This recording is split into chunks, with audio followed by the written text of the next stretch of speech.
Hi friends, आज की video में हम देखेंगे best stocks from swing trading.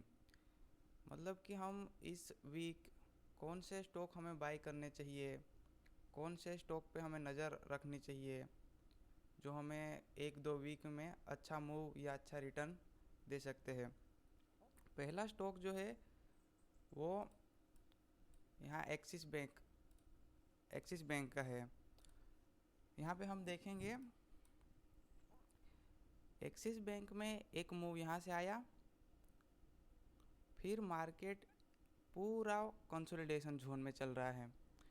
यहाँ से एक बार सेलर एक्टिव हुए, दूसरी बार, तीसरी बार, चौथी बार, और यहाँ फिर से नीचे से जाकर यहाँ ऊपर फिर से एक बार रेजिस्टेंस टेस्ट किया है इसने, और यहाँ पे एक एक दिन होल्ड भी किया है।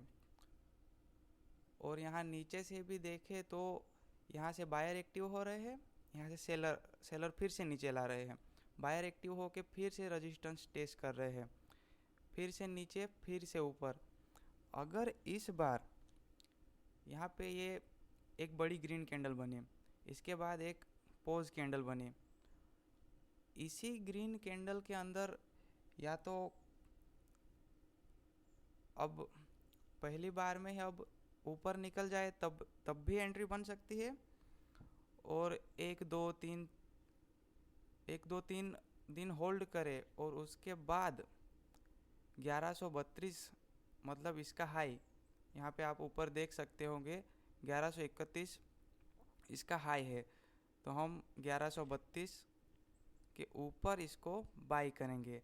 और टारगेट जो हम रखेंगे वो रखेंगे, यहाँ से हम इसका मेजर कर लेंगे और इसी को हम यहाँ से शिफ्ट करेंगे, और इसका टारगेट हम पहला रखेंगे 1205। ये हमारा पहला टारगेट होगा।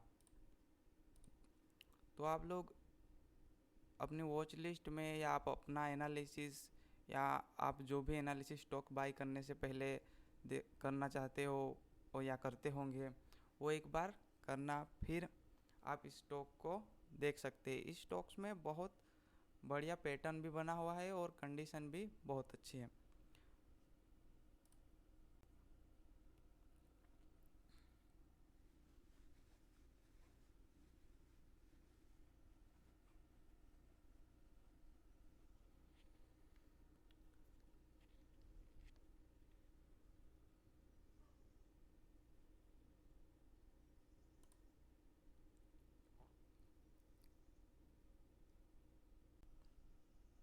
अब दूसरा स्टॉक है इंडसइंड बैंक। यहाँ पे इंडसइंड बैंक को आप अगर देखेंगे तो यहाँ से नीचे से एक ट्रेंड लाइन आ रही है। यहाँ ऐसे ये हम ड्रॉ करेंगे ट्रेंड लाइन, यहाँ पे आप देख पा रहे होंगे। हम थोड़ा इसको थोड़ा बड़ा कर लेते हैं। ये नीचे से ट्रेंड लाइन है, जब भी इस ट्रेंड लाइन पे मार्केट आ रहा है बाइंग हो रही है, बाइंग हो रही है। और यहाँ से सडन नीचे मार्केट आया, एक शार्प सेलिंग आई, फिर यहाँ पे इसने यहाँ पे एक एम पैटर्न बना, ये आप देख सकते हो। बहुत सारे लोग इसको सेल करने में लगे होंगे, पर इसने एम पैटर्न बना दिया। देख पा रहे होंगे, यहाँ से ऐसे गया, ऐसे गया, ये गया, इसकी नेक लाइन ये रही थी, इसने एम पैटर्न का ब्रेकआउट किया, और ये ऊपर यहाँ पे पहले जो रेजिस्टेंस था उस पे टेस्ट कर रहा है। अगर इस स्टॉक्स में आप एंट्री करना चाहो, ये स्टॉप लॉस रहेगा फर्स्ट। तो अगर लॉन्ग टर्म के लिए जो भी बाई करना चाहते हैं उनका स्टॉप लॉस ये रहेगा, ये स्विंग के नीचे। तो यहाँ पे अगर एक दिन होल्ड करे तो फिर आप इसको देख सकते हो, ये भी बहुत अच्छा रिटर्न दे सकता है। इसमें पहला टारगेट जो होगा हमारा, वो हम मेजर करेंगे यहाँ से यहाँ तक। देखे ये जो जोन बना था 129 पॉइंट, तो यहाँ पे प्रीवियस जो हाई है, मतलब ये हमारा फर्स्ट टारगेट होगा।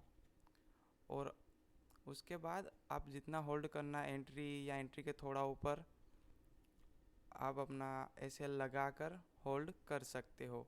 इस स्टॉक में भी बहुत अच्छा पोटेंशियल है जो मूव करेगा, क्योंकि बहुत बहुत दिन यहाँ पे इसी रेंज में इसने टाइम निकाला है। बहुत बहुत दिन हो गए, कम से कम 2 महीने जैसे हो चुके हैं।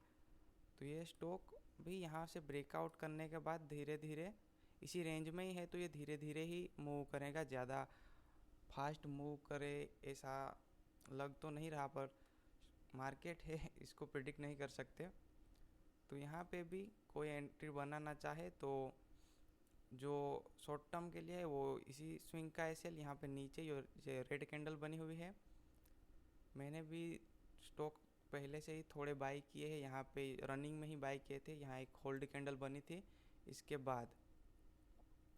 तो आप इस इंडसइंड बैंक को भी अपने वॉच लिस्ट में ऐड करके आप देख सकते हो। चाहे आप एंट्री लो या ना लो, लेकिन आप इस स्टॉक्स को देख सकते हैं, जिससे कि आप समझ पाए कि किस कंडीशन में हमें बाई करना चाहिए और कहाँ पे हमें बाई करना चाहिए, पुल बैक क्या होता है, ये आप देख के।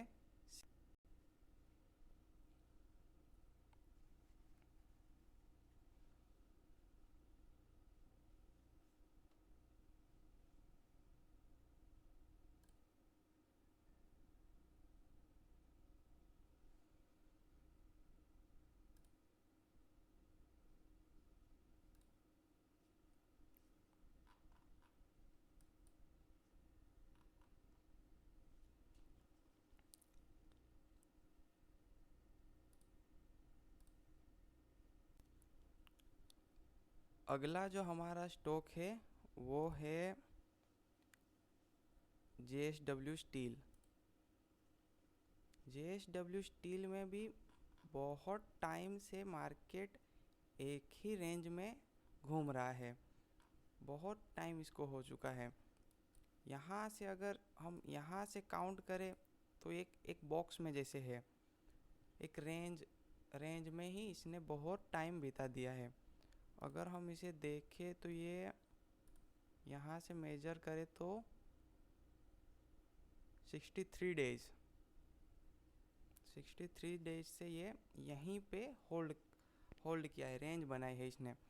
अगर ये इस रेंज को ब्रेकआउट करे तो यहाँ पे हम अपना एसएल लगा सकते हैं इसी स्विंग के नीचे। अगर इसी कंटिन्यूएशन में इसने ब्रेक किया तो यहाँ आप 851 जो भी आपको लेवल सही लगे उसके ऊपर आप बाई कर सकते हैं। तो जैसे ही ब्रेकआउट डे फर्स्ट टारगेट इसका होगा ये जो प्रीवियस हाई है। अगर इसको टच करे तो आप अपना एंट्री प्राइस के उसके आसपास एसएल लगाकर ज़्यादा भी होल्ड कर सकते हैं। बट इस स्टॉक में भी एक रेंज बनी है, तो रेंज ब्रेकआउट जो भी ट्रेड करते हैं उनके लिए बेस्ट अपॉर्चुनिटी है। और नीचे दूसरा स्टॉक है भारतीय एयरटेल। भारतीय एयरटेल में वो जो JSW स्टील में जो रेंज मैंने बताई उसी का सेम यहाँ पे ब्रेकआउट हो चुका है, ये आप देख सकते हो। इसने भी उसी JSW स्टील की तरह ही एक बॉक्स में मतलब एक रेंज में ट्रेड किया, फिर जैसे ही ब्रेकआउट किया ये प्रीवियस हाई उसका फर्स्ट टारगेट था जो उसने टच कर दिया। तो उसी तरह हम JSW स्टील को भी ट्रेड कर सकते हैं। आप अपना भी एनालिसिस करना, आप देखना, बैक टेस्ट करना, जो भी आप करना चाहो, बट वो सेम यहाँ पे भी हुआ था।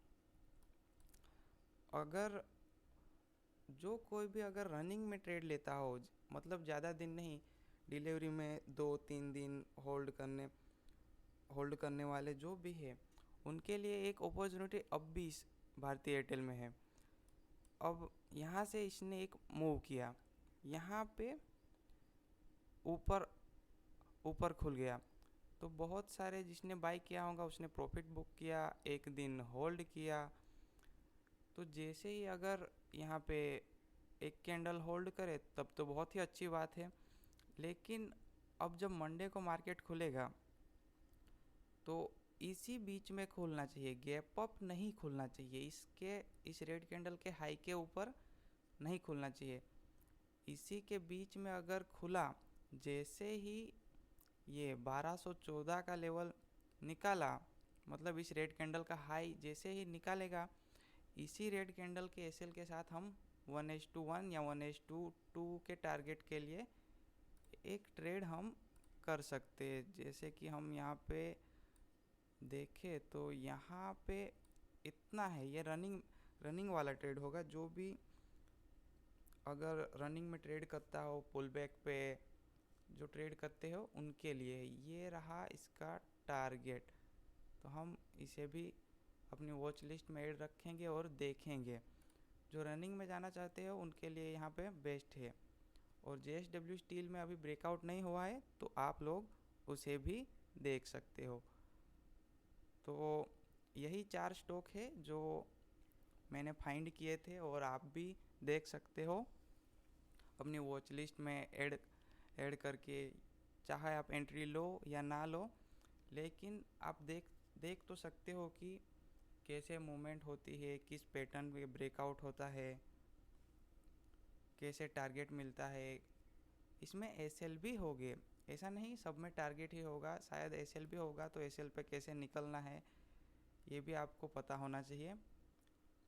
तो इन स्टॉक्स को आप वॉच कर सकते हो अगले 1 वीक 2 वीक के लिए। वीडियो देखने के लिए